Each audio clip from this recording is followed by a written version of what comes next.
After having taken a look at the Audio-Technica's PDG-1s and the ATH-AG1x, today we are taking a look at their remaining gaming headset, the AG1X. Not to waste any time, let's get cracking. The build quality of the AG1X is very similar to its open-backed brother. It is well made and gives out that premium vibe wherever you look at it and however you feel it. That is also to be expected once we're in this €350 price range. The most obvious difference though is its glossy finish as opposed to the metal grille. Instead of this metal flake covered plastic are 53mm drivers that push a wide-ranging frequency response of 5 to 35,000 Hz with an impedance of 50 ohms and a sound pressure level of 100 decibels per milliwatt. All of these specs are top of the line. Maybe the impedance is a bit high given that the device plugs into the PC through a 3-ringed TRRS 3.5mm jack or the included TRS adapter that splits out the audio and the microphone. This is not a high-tech solution, it isn't. The 3.5mm jack is not meant to be plugged into a DAC or an amplifier at that, and lower-end motherboards won't fully reproduce and deliver the oomph required to drive the speakers inside of the ear cups.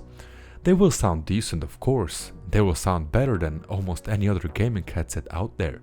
But they won't be as good as if we had a dedicated DAC and an amp. But then again, it's a hassle that Audio-Technica haven't decided to go for a 6.3mm jack, if that is what they had in mind. Maybe they should have just lowered the impedance of the speakers to 16 and make it more in line with mobile devices and lower powered gear. Firstly, I have to note that my experience of the sound reproduction of the AG1X is very positive.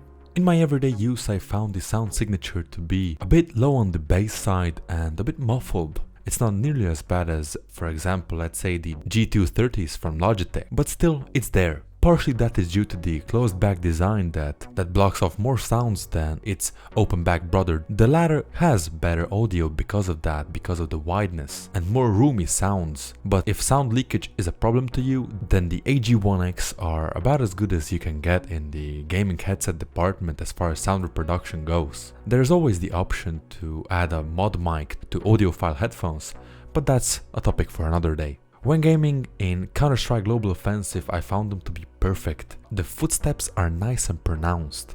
They are not muddled by overwhelming bass, as I have said before, that it's not as present as I would have liked it to be. That is a big plus when playing games where sound positioning is important. But in other games and in watching movies, that's a negative, so if you want to play Counter-Strike and Counter-Strike is your life, then don't really watch this review anymore. You have your perfect gaming headset. But if that's not everything that you do, then the topic of choice gets a little bit more tricky. The most notable feature when compared to competitors is its headband design. Audio-Technica describes it as a 3D wing support system, and it does have some positives and some negatives. It truly does feel weird at first. You're gonna have to get used to laying your headset on top of your head quite softly when compared to other complete banded models that you just firmly position on your head and that's that. It is packed with cloth covers on the wing support system, so you won't have any problems with any sweating.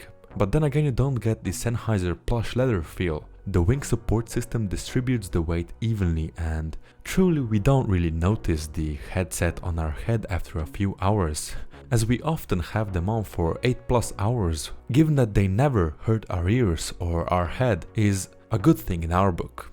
Maybe they are a bit problematic for people who have small heads or are children, as they are meant for fully grown people that have big noggins, and I believe on small heads they would be positioned too low and would grind on the top of our earlobes.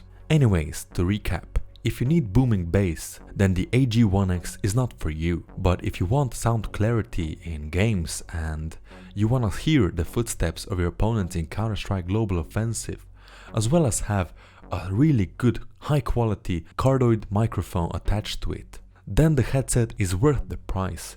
But in the event that you don't really want to shell out €300 for just a headset that doesn't bring you any additional extras and accessories such as a carrying pouch or additional cables, then there are more affordable options on the market that deliver comparable sound, but not that quite steep of a price. Thanks for watching this review on Discharge Networks. Don't forget to comment and subscribe to see more videos like this in the future.